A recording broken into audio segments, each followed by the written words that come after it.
ఇన్ని రోజులు గౌతమ్ అండ్ నిఖిల్ మధ్య ఎలా ఉండేది? పోటాపోటీ ఓటింగ్ అయితే ఉండేదనమాట. ఆ రేంజ్ పోటాపోటీ ఓటింగ్ ఉన్నప్పుడు ఇంక మనకి ఏమనిపించింది? ఈసారి విన్నర్‌ని ప్రిడిక్ట్ చేయడం కష్టమయ్యేలా ఉందిరా! అబ్బో! ఇద్దరి మధ్య గట్టి పోటీ ఉందిగా, లాస్ట్ మినిట్ వరకు టెన్షన్ పడి సావాలేమో ఫినాలే రోజు అన్నట్టుగా చాలా అనుకున్నాం కదా! ఆ రోజులు ఇక పోయాయన్నమాట. క్లియర్‌గా గౌతమ్ తప్ప విన్నర్ ఇంకెవరెవ్వరు అయ్యే పరిస్థితి లేని రకంగా ఓటింగ్ అయితే ఉంది. డౌట్ లేకుండా it's gone into Gautam hands. Gautam hands నుంచి మళ్ళీ నిఖిల్‌కి వస్తదా అనిపించే పరిస్థితులు అయితే ప్రస్తుతానికి నాకు కనబడట్లేదు. ఆ నిఖిల్ అయితే ఇంకా అదే దీంతో అయితే ఉన్నాడనమాట. ఆయనది గ్రూప్ గేమ్ కాదు, ఆయన గ్రూప్ గేమ్ ఆడట్లే, ఆయన ఏ తప్పు చేయట్లే అని అదే గుడ్డిలో మెల్లలాగా ఉంటున్నాడు. నిన్న నామినేషన్స్లో కూడా ఎంత బుకాయిస్తున్నాడు, రకరకాలుగా అలా ఎలా అబద్ధం చెప్తున్నాడు ఓపెన్గా అన్నట్టుగా అయితే అర్థమవుతుంది. ఏది గౌతమ్ని డిస్క్వాలిఫై చేశాడు కదా ఆ లూడో గేమ్లో, అది యష్మి ఎందుకు డిస్క్వాలిఫై చేసింది నువ్వు చెప్తేనే కదా అంటే, నిన్ను డిస్క్వాలిఫై చేయమని యష్మికి ఎందుకు చెప్తా, నేను ఇప్పుడు ఆమె వచ్చి నా ఒపీనియన్ అడిగితే ఉన్న వాళ్ళలో గౌతమ్ని చేస్తే బెటర్ ఏమో కంపారిటివ్లీ అన్నట్టుగా నేను చెప్పుండొచ్చు నీ పర్ఫార్మెన్స్ని బేస్ చేసుకుని, అంతేగాని మరొక దీంట్లో అయితే నిన్ను ఎందుకు తీసేయమంటే నాకేం అవసరం అన్నట్టుగా అయితే చెప్తున్నాను అనమాట. అంటే జనాలకి ఇదంతా కనబడలేదా? జనాలు లూడో టాస్క్ చూడలేదు, నువ్వేమేం చేసావో చూడలేదా ఇదంతా? ఆ పర్టికులర్ దాంట్లో గౌతమ్ని యూనో ఆ గ్రూప్కి లీడర్ అయి ఉన్న యష్మి తీసేసినప్పుడు ఈయననే కదా, నిఖిలే కదా ఎస్ అన్నట్టుగా అన్నాడు. ఎంత చిల్లరగా బిహేవ్ చేశాడు. ఇవాళ చాలా ఏదో జెంటిల్మెన్ లాగా, అసలు జనాల కోసమే పుట్టిన పాలిటీషియన్స్ ఎలాగైతే కనబడతారో ఎలక్షన్ క్యాంపెయినింగ్ టైంలో, అలాంటి ఫేస్ పెట్టుకొని చాలా నీట్గా యూనో కాస్ట్యూమ్స్ సరిగ్గా పెట్టుకొని ఇట్లా నీట్గా ఉండుంటే ఇంకా ఏంటి ఎంత డిగ్నిఫైడ్ మ్యాన్ అనే ఫీలింగ్ వచ్చేస్తుంది. కానీ ఆయన బుద్ధి అనేది ఇంత రాంగ్, ఇంత వంకర బుద్ధి అనమాట. సో ఇలాంటి వంకర బుద్ధి ఉండి పైకి మాత్రం మంచోళ్ళలాగా కనిపిస్తుంటే జనాలు చూడడానికి అలాగే నమ్మేస్తారని ఫీలింగా. అట్లీస్ట్ పృథ్వీలాగా మనసులో ఏముందో బయటికి అది వెళ్ళగక్కే వాళ్ళు చాలా బెటర్ మాస్టరు సొసైటీకి. నిఖిల్ లాంటి వాళ్ళు చాలా డేంజర్, అసలు చాలా నీట్గా డిగ్నిఫైడ్గా కనబడుతూ లోపల చేసేసేవన్నీ చేసుకుంటూ వెళ్తారనమాట. సో ఆడియన్స్ ఇవి చూశారు కాబట్టి నిఖిల్ని అవుట్ రైట్గా రిజెక్ట్ చేశారు. గౌతమ్ని యునానిమస్గా విన్నర్ని చేసే పరిస్థితులు అయితే ఇప్పుడు కనిపిస్తున్నాయి అనమాట. సో ప్రస్తుతానికి గౌతమ్ 35%. ఇది జస్ట్ నైట్ ఎపిసోడ్ తర్వాత ఇప్పటి వరకు జరిగిన ఓటింగ్లో మనం చూసుకుంటేనే వచ్చిన రిజల్ట్. అండ్ గౌతమ్కి అండ్ నిఖిల్కి సెకండ్ పొజిషన్లో నిఖిల్ ఉంటే 8% డిఫరెన్స్. 8% by not 1 or 2. 8% అవుతే ఇంకా యునానిమస్గా గౌతమ్ కాకుండా ఇంకెవరు అవుతారు విన్నరు? డౌట్ లేకుండా ఓటింగ్ అనేది తెలిసిపోతుంది కదా. ఈ కాసేపట్లోనే, నైట్ నుంచి ఇప్పుడు కాసేపట్లోనే 8% డిఫరెన్స్ ఉందంటే ఇవాళ ఈవినింగ్ వరకు ఈ డిఫరెన్స్ ఇంకెంత అవుతుంది? ఇంకే లెవెల్లో రెచ్చిపోతారు. ఎందుకంటే ఆబ్వియస్లీ డే టైంలో న్యూట్రల్ ఆడియన్స్ కూడా ఓటింగ్లో బాగా పార్టిసిపేట్ చేస్తారు కాబట్టి దానికి తగ్గట్టుగా ఓటింగ్ అనేది మోగిపోతుంది, అందులో డౌట్ అయితే లేదు. క్లియర్గా ఫ్యామిలీ మెంబర్స్ వచ్చి వద్దురా గౌతమ్ మీద పడకండి, ఏమైనా స్ట్రాంగ్ పాయింట్ ఉంటేనే వెయ్యండి, ప్రాపర్గా మీ గేమ్ ఆడండి, గ్రూప్ గేములు మాడుర్రా అన్నట్టుగా చిలక్కి చెప్పినట్టుగా చెప్పారు వాళ్ళ పేరెంట్స్ వచ్చి. బయట వాళ్ళు కూడా కాదు కదరా నాయన, మిమ్మల్ని కన్నోళ్ళే చెప్పిండ్రు కదా గ్రూప్ గేమ్ ఆపుర్రా అని. అయినా కానీ ఆపకుండా ఇలాగే ఆడుతుంటే ఎవరికి నష్టం అవుతుంది?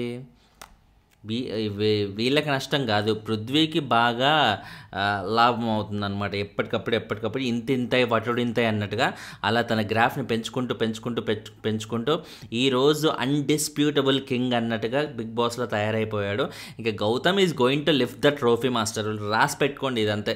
ఇది మళ్ళీ చేంజ్ అయ్యే పరిస్థితులు కూడా నాకైతే కనబడట్లేవు ఇప్పట్లో. సో 8% డిఫరెన్స్తో ఎక్స్ట్రీమ్లీ వెల్ చేస్తున్నారు Gautam. 35 and 27% voting Gautam and నిఖిల్కి. అండ్ నెక్స్ట్ ఫర్దర్ పొజిషన్స్లో చూసుకుంటే, ఫర్దర్ పొజిషన్ గురించి ఆల్మోస్ట్ చెప్పుకోని అవసరం లేదు అనిపించే ఓటింగే ఉందన్నమాట. ఎందుకంటే వీళ్ళిద్దరికి మాత్రమే నోటబుల్ ఓటింగ్, చెప్పుకోదగ్గ ఓటింగ్ వీళ్ళిద్దరికి మాత్రమే ఉంది. హౌస్ మొత్తం నామినేషన్స్లో ఉంటే, ఒక రోహిణ్ తప్ప హౌస్ మొత్తం నామినేషన్స్లో ఉంటే ఇద్దరికి మాత్రమే ఓటింగ్. అంటే ఈసారి టాప్ 5 బదులు టాప్ 2 పెట్టేయచ్చేమో. ఎందుకంటే మిగిలిన 3, 4, 5 పొజిషన్స్కి ఎటువంటి వాల్యూనే లేదు ఈ సీజన్లో, ఎవరికి అసలు ఆ రేంజ్ ఓటింగే లేదు కాబట్టి. చాలా చాలా పీనట్స్‌లో ఓకే. ఇప్పుడు సెకండ్ తర్వాత నెక్స్ట్ హైయెస్ట్ తీయాలి కాబట్టి థర్డ్ అన్నట్టుగా చెప్పుకోవాలి తప్ప, థర్డ్ పొజిషన్‌లో ఉండే కైండ్ ఆఫ్ ఓటింగే కాదది. సో, కాబట్టే ఇట్స్ గాన్ ఇంకంతే. ఈ సీజన్ ప్రకారంగా సీజన్ ఎంత పెద్ద ఫ్లాప్ అని మనం చెప్పుకోవడానికి థర్డ్ పొజిషన్‌లో కూడా లేని యొక్క దరిద్రంలో ఉందన్నమాట. సో, థర్డ్ పొజిషన్‌లో ప్రస్తుతానికి ప్రేరణనే ఉంది. ప్రేరణ మాత్రమే థర్డ్‌లో ఉంది అని చెప్పుకోవడానికి కూడా వీల్లేదు. పక్కనే ఉన్నాడు నబీల్ ఫోర్త్‌లో. వాళ్ళిద్దరికీ డిఫరెన్స్ ఎంత? 2%. అది. ఇప్పుడు నబీల్ ఎలాంటి గేమ్‌తో స్టార్ట్ అయ్యాడు. టైటిల్ రేస్‌లో ఉన్న కుర్రోడు ఆయన సైలెన్స్ వల్ల మధ్యలో టైటిల్ రేస్ నుంచి దిగిపోయాడు. పోనీ టాప్ 5లో ఉంటాడేమో అనుకున్నాం. సో, టాప్ 5లో ఉండే టాప్ 5 అంటే mean to say at least title రేస్‌లో కాకుండా థర్డ్ ప్లేస్‌లో అయితే ఉంటాడన్నట్టుగా అనుకున్నాం.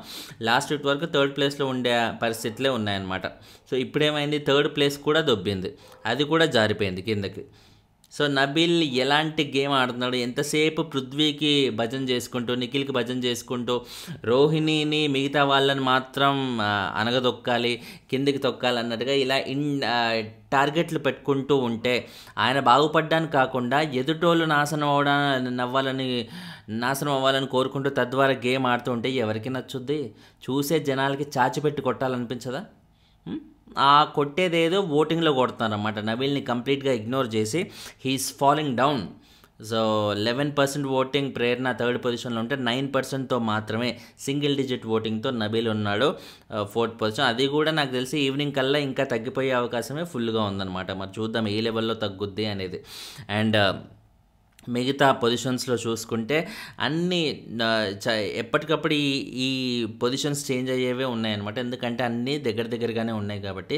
తేజకి 7% ఉన్నాడు నెక్స్ట్ పొజిషన్ ఆఫ్టర్ నబీల్. తేజకి 7% ఉంటే ఆ తర్వాత వచ్చేసి పృథ్వీ ఉన్నాడు 5% మాత్రమే. అండ్ పృథ్వీకి ఏంటి 5% ఎవర్రే అయిపోయిందా పృథ్వీ పని అనుకోవాల్సిన అవసరం లేదు. ఎందుకంటే పృథ్వీ కంటే తక్కువ అవినాష్కి ఉంది. జనాలు అవినాష్ని కన్సిడర్ చేయట్లేదు, అవినాష్ కంటే ఎక్కువ పృథ్వీని కన్సిడర్ చేస్తున్నారు. అది కూడా నిఖిల్ నామినేషన్స్లో ఉండంగా. సో, దీన్ని బట్టి మనకి ఏమర్థం అవుతుంది? యష్మి బయటికి వెళ్ళిపోయింది కాబట్టి యష్మి ఫ్యాన్స్ ఏమైనా సపోర్ట్ చేస్తున్నారా పృథ్వీకి? అంటే యష్మికి బీభత్సమైన ఓట్ బ్యాంక్ ఉన్న కంటెస్టెంట్ ఏం కాదు, బట్ అట్లీస్ట్ పృథ్వీని సేఫ్ జోన్లో పడేసే కైండ్ ఆఫ్ ఓటింగ్ అయితే ఖచ్చితంగా ఉంది కదా. సో, ఆ ఓటింగ్ ఏమైనా హెల్ప్ అవుతుందేమో అని నాకు అనిపిస్తుంది అన్నమాట 5% ఓటింగ్తో.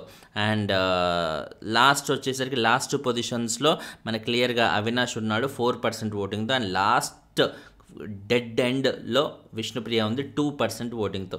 విష్ణుప్రియకి 2% చెప్పుకోవడానికి ఎంత కామెడీగా ఉంది. ఆమె గేమ్ మాత్రం సీరియస్గా ఉందా, గేమ్ కూడా కామెడీగా ఉంది కాబట్టి ఆమె ఓటింగ్ కూడా అలాగే ఉందన్నమాట. డబుల్ ఎలిమినేషన్ ఈ వీక్ అవినాష్ అండ్ విష్ణుప్రియ వీళ్ళిద్దరు వెళ్ళిపోయే ఛాన్సే ప్రస్తుతానికైతే కనిపిస్తుంది. వీళ్ళిద్దరిలోంచి వేరే వాళ్ళకి ఏమన్నా షిఫ్ట్ అవ్వద్దా అంటే పృథ్వీ వల్ల షోకి బాగా ప్లస్ ఆయన చేసే కాంట్రవర్సీస్ వల్ల, కాబట్టి పృథ్వీని బయటికి పంపిస్తారని నేను అనుకోవట్లే. తేజ ఇప్పుడిప్పుడు గేమ్ ఆటను మొదలు పెడుతున్నాడు, వచ్చి ప్రాపర్గా గేమ్ ఆడుతున్నాడు, వాయిస్ అవుట్ కూడా బాగా చేస్తున్నాడు. కాబట్టి తేజ లాంటి వాడిని వదులుకోవాలని కూడా అనుకోరు. అవినాష్ అంటావా ఎంటర్టైన్మెంట్ పరంగా బాగా చేస్తాడు. సో, ఆ స్ట్రెస్ రిలీఫ్ అనేది ఇస్తారు కాబట్టి ఇప్పుడు ఎక్కువ శాతం ఎండింగ్ టైంలో స్ట్రెస్ రిలీఫ్ కైండ్ ఆఫ్ టాస్క్లే ఉంటాయి కాబట్టి ఫన్కి ఎక్కువ ఇంపార్టెన్స్ ఉంటుంది కాబట్టి అవినాష్ లాంటి కావాలి. సో, ఉన్న వాళ్ళలో ఎవరు యూజ్లెస్ అంటే విష్ణుప్రియ లాంటి వాళ్ళు షోకి ఎందుకు పనికిరారు ఈ స్టేజ్ ఆఫ్ గేమ్లో. సో, మేబీ విష్ణుప్రియ ఒక ఎలిమినేషన్ అయితే పక్కా, ఇంకొకరిని ఎవరిని సెలెక్ట్ చేసుకుంటాడో బిగ్ బాస్ అనేది చూడాలన్నమాట. లెట్స్ వెయిట్ అండ్ సీ ఎవరైతే బాగుంటుందో మీకు అనిపిస్తుందో కింద కమెంట్ చేయండి, ఛానల్ని సబ్స్క్రైబ్ చేయండి. లైకులు కొడతాం అంటే ఎక్కువ మందికి వీడియోలు కనబడతాయి మాస్టర్ యూట్యూబ్లో. దయచేసి ఒక్క సెకండ్ పడుతుంది లైక్ కొట్టడానికి, ఆ ఒక్క సెకండ్ నా కోసం వెచ్చిస్తారని భావిస్తూ బాయ్.